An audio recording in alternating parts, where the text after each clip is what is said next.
E aí pessoal, tudo bom? Bom dia. Estamos aqui em mais um dia de luta. E o que acontece? A gente veio atender uma ocorrência na nossa unidade aqui a respeito que estava uma bomba parada. Aí já foi solucionado o problema, mas aproveitando, eu vim aqui para fazer uma gravação de um inversor. Esse aqui é um inversor de frequência da Mitsubishi da linha F800Z. Como vocês podem ver, ele está instalado dentro do seu quadro, do seu painel, com todos os barramentos, já tem todos os barramentos aqui. Esse aqui é um indutor trifásico, é um filtro, na verdade. Esse aqui é um filtro indutivo trifásico, onde a tensão de 440 entra aqui, passa por ele, sobe aqui e entra no seu barramento principal. Ou seja, isso aqui é um filtro de espúrios, já é uma pré-filtragem para entrar no inversor. Esse aqui é o indutor de pré-carga do DC-Link, onde vocês podem ver que ele está lá embaixo. Ele é um indutor de pré-carga do DC-Link. E, enfim, essa aqui é a máquina. O que acontece, pessoal? Quando a gente chegou aqui nessa unidade, isso já tem umas 2, 3 semanas atrás, a gente percebeu que a máquina estava parada. Esse drive, esse inversor estava parado. Ou seja, ele não estava efetuando a partida do motor bomba. Aí quando a gente olhou na sua IHM, estava apresentando um defeito, uma falha. Esse aqui está apagado, que inclusive eu não falei, esse inversor aqui, na verdade, não é o inversor que está com defeito. O inversor que está com defeito está lá na bancada da nossa oficina, já está todo desmontado, que mais tarde, já eu vou falar mais sobre ele, sobre o defeito. Mas sem mais delongas, quando a gente chegou na unidade, essa IHM estava apresentando um erro P24. Esse erro P24 significa, segundo o fabricante, que é um curto direto entre a sua linha de saída mais VCC, os 24 VCC, e o GND. Como vocês podem ver, ainda está com a proteção. Eu vou tentar tirar aqui, porque eu só estou com uma mão. Já está pré-tirado aqui. Como vocês podem ver, esse aqui é o circuito. Essa aqui é a placa de controle do inversor. E essa aqui é a placa de Bornes, a saída, que dá os comandos do inversor, tanto as suas entradas digitais analógicas e saídas digitais analógicas. Segundo esse erro que estava na IHM, o P24, ele significa que existe um curto direto entre a sua saída PC, essa aqui, e o seu GND, que nesse inversor, nesse caso aqui, vamos olhar no manual aqui, dar uma olhada rápida aqui no manual, seria esse SD aqui, que seria o seu GND. Então, segundo o manual e o código de erro que está apresentando lá, esse P24 significa que existe um curto direto entre essa linha PC e esse SD. Mas ao efetuar as medidas com o multímetro e a gente averiguar todo o sistema aqui, retiramos os cabos e tudo, não foi encontrado esse curto. Que, como vocês podem ver, a linha original do inversor é sair um sinal desse PC e entrar em alguma dessas entradas digitais que estão aqui embaixo, para poder, com isso, partir a máquina, o motor. Para ele funcionar, ele precisa de um sinal que vai sair da sua saída mais 24 VCC, que nesse inversor que significa o PC, e entrar em uma de suas entradas digitais, que já vai estar parametrizado dentro da máquina para assim poder partir o inversor.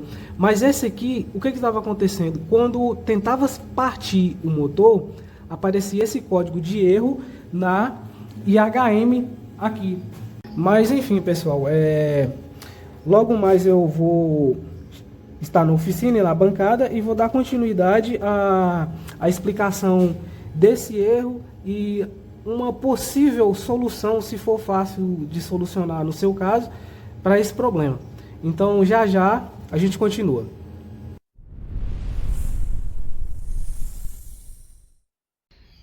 Bem, pessoal, estamos aqui de volta. Como eu disse anteriormente, lá na unidade já tínhamos trago o equipamento para a oficina. E como podem ver, ele está todo desmontado. É o mesmo, o F800E da Mitsubishi.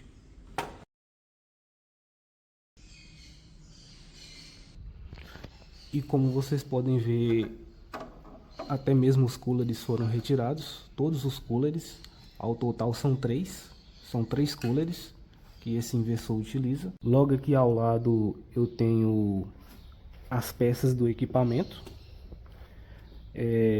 todas separadas nessa caixa aqui, onde eu organizei.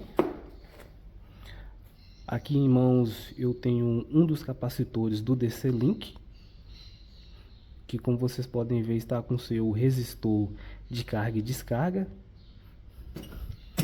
Temos também aqui um módulo SCR, um tiristor com dois SCRs em antiparalelo. Esse SCR aqui é o responsável pelo carregamento do DC-Link. E logo ao lado aqui temos esse indutor de pré-carga que fica em série com o DC-Link e o SCR, esse módulo SCR, ou seja, esse indutor aqui que faz a pré-carga do DC-Link, ele fica em série entre o DC-Link e o módulo tiristor, que é esse aqui. E como vocês podem ver, é um equipamento bem robusto, pesado, e isso aqui esquenta demais. É um equipamento que esquenta bastante, justamente porque ele suporta altas correntes de carga do DC-Link. São dois indutores em série. A corrente entra em um ponto e sai pelo outro, sendo que em um ponto fica acoplado o módulo SCR e o outro fica acoplado o DC-Link. Mas voltando ao que interessa, sem mais delongas, aqui está o inversor. Como podem ver, está sem os barramentos, e as placas de controle e força que foram retiradas estão na bancada. Logo mais eu estarei gravando vídeos a respeito da manutenção que irei realizar nessas placas. Logo aqui vocês podem ver essas cavidades onde ficam, né, alocados os capacitores do DC-Link, que são 6, como podem ver. Esses aqui são os módulos IGBTs 2 e 3, que nesse caso aqui eu retirei um para análise. Esses dois capacitores aqui são os capacitores de snubber dos módulos IGBTs. Logo aqui ao lado temos duas pontes retificadoras responsáveis pela retificação da tensão de 440, alternado que entra aqui e vai para o DC-Link. Originalmente passam barramentos aqui que interligam no DC-Link, que inclusive tem vestígios ainda desses barramentos aqui. Temos alguns, como podem ver aqui, como pode ser visto aqui, são algumas peças dos barramentos ainda, que inclusive tem os seus cabos que eu já marquei, que são responsáveis por alimentar a fonte. Outros aqui são de proteção, enfim, o cabeamento que faz um monitoramento do equipamento como um todo, o controle. Mas enfim, pessoal, o que eu posso dizer a respeito desse inversor aqui? No geral, é um inversor muito bom, inclusive é de uma marca renomada, a Mitsubishi. Só que assim, é um inversor que raramente a gente vê ele sendo utilizado no meu nicho, que no caso é o saneamento. Raramente você vê um inversor desse tipo aqui sendo utilizado no saneamento. A gente utiliza demais o Danfoss VLT da linha Aquadrive, que inclusive é uma linha que a própria Danfoss desenvolveu especificamente para sistemas de bombeamento. E também VEG, que baixa a média potência. O Danfoss a gente utiliza toda a sua linha, de baixa até alta potência. mas dificilmente a gente utiliza esses inversores da linha da Mitsubishi, que na verdade são inversores novos que chegou recentemente para a gente. São inversores que eu só tenho um ponto a levar em consideração pela experiência que eu tive em utilizar esses inversores, que é a questão do aquecimento. Então, o sistema onde esse tipo de inversor vai ser instalado, eu recomendo que seja um sistema que seja bastante ventilado, inclusive com relação ao o seu indutor de carregamento do DC-Link, como eu disse antes, ele esquenta bastante. Existe um sistema de coolers dentro do painel onde esse inversor é instalado, que apenas um cooler é destinado apenas para esse indutor aqui, devido ao seu alto nível de aquecimento. Bom pessoal, como eu disse, voltando ao que interessa, ao erro PE24, quando chegamos na unidade elevatória, como eu disse antes, nós nos deparamos com a IHM apresentando aquele código de erro lá, o erro PE24. Esse erro P24, pessoal, eu vou estar deixando na próxima imagem aí o que o fabricante diz, que tipo de erro é esse. E aí, como vocês podem ver, diz que ele pode ser um curto entre a linha do 24 volts e o GND, ou uma falha de alimentação da fonte interna. E outra coisa, pessoal, que eu esqueci de destacar, esse inversor você pode ver pelo manual aqui, que inclusive o manual original que vem nesse inversor não é um manual, por assim dizer, tão didático, mas enfim, esse inversor ele pode ser configurado de duas formas, como você pode ver aqui, que é o tipo CA e o tipo FM. O que significa esse tipo CA e FM? Significa que o tipo FM ele opera como entrada tipo sync, como você pode ver aqui. E já o tipo CA, você muda para o tipo source. Tem um jumper, o que acontece? Tem um jumperzinho que na placa de bornes dele você consegue fazer essa alteração.